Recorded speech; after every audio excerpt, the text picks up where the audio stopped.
Do you want to take charge of your finances, but say you don't even understand the language being used to describe your investment options? Well, here with help on making investing more understandable is Jaimie Blackman.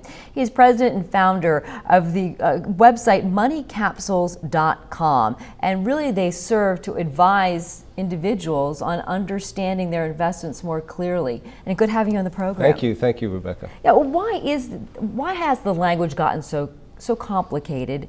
I guess just the investments themselves have gotten so complicated, so trying to describe them is even more difficult. Yeah, I think a lot has to do with the regulatory environment that we have. We're so pressured in disclosure, the words have become so complex, so much legalese language, and it's difficult for the advisor to communicate that, and it's awfully difficult for the client to really understand what's going on. All right, so where do you start? Should it be the individual themselves must assume the majority of the responsibility in doing homework before they meet with a financial advisor? Yeah, I think so. There's only 3 reasons why advisors or clients would go to an advisor. It boils down to helping them organize their financial resources, helping them understand what's not working, and helping them make better money decisions. Once the client has that in his mind, he will be able to communicate that to the advisor more effectively.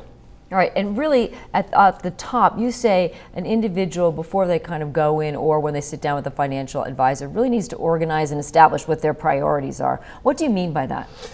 Every client has needs. It's the client's responsibility to have that right at the tip of his tongue before he goes to the advisor. You wouldn't go to a doctor without being able to articulate clearly where it hurts. It hurts in my stomach, it hurts in my chest, it hurts in my feet.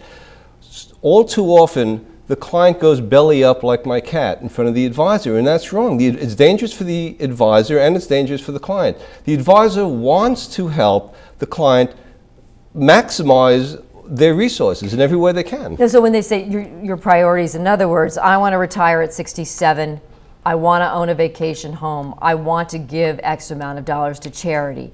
You really have to be clear at least what your game plan, that's not necessarily how it's all going to play out, as we all know, but what your game plan you want it to be. What your game plan is, and you have to be clear on the language that the advisor uses to implement those ideas. For example, if my main concern is I want to give to my children, so you have to mention to the advisor, I want a giving strategy. Tell me what your process is to help me maximize my gifts and minimize taxes.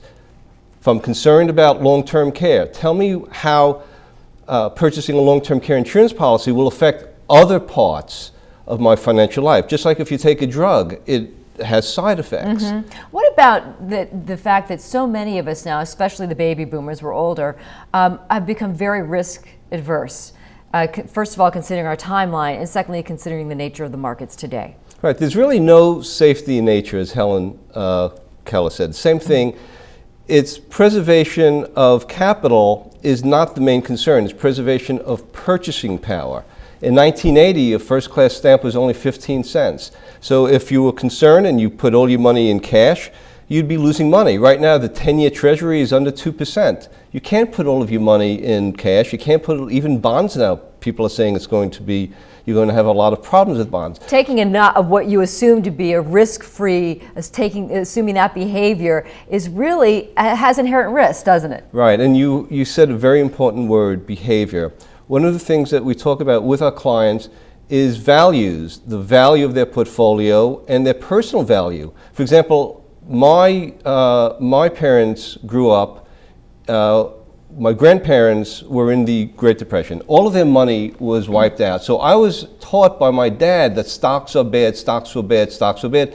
I had all my money in money market. It wasn't until the 1980s that I figured out, wait a second, this was a message that I heard and that I'm carrying it over now till today. Advisors have that same challenge when they're speaking with the clients. We're not sure where their risk tolerance comes from. So questions are very, very important.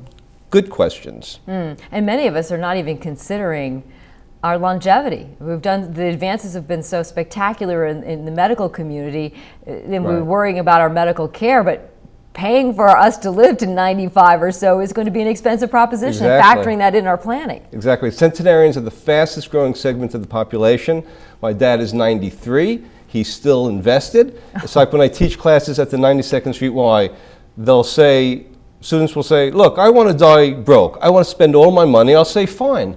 Tell me when you're going to die, right? And I'll tell you exactly how you should be there. No, we just don't know. So we got to do this for the long term. Jaimie Blackman, good having you on the show. Thank you, Rebecca. It's MoneyCapsules.com, and that's all for this week. We'll see you next week on 12 on the Money. I'm Rebecca Surran.